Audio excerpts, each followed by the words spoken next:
Як і ў беларускай мове мы чётка падзяляем любоў да піва і каханне да жанчыны, людзі ў сярэднявеччы вельмі чётка падзялялі пачуцці паміж людзьмі ў шлюбе і тое, што мы б назвалі рамантычным каханнем у нашым разуменні. Як шырока вядома, шлюб у сярэднявеччы гэта перш за ўсё сацыяльна-эканамічная дамова, у якой каханне ці нават прыязнае стаўленне да вашага мужа ці жонкі вельмі апцыянальнае. Гэта тычыцца не толькі арыстакратаў, якім трэба было вырашаць свае палітычныя пытанні.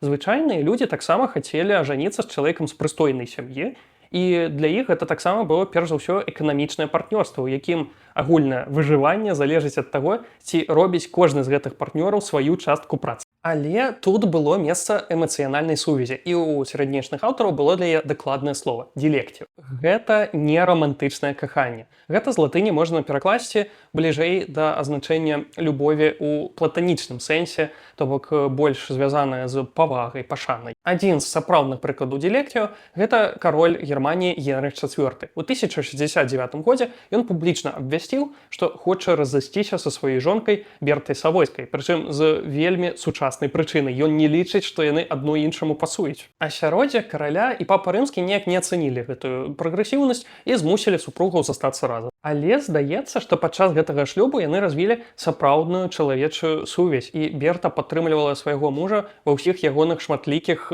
няўдачах, нават калі ён прасіў на каленах папу рымскага прабачэння, нават калі яна не была фармальна абавязаная быць побач з ім. Дилектив было стабільным і дастатковым, каб пабудаваць стабільную сям'ю і разам кіраваць маёмасцю.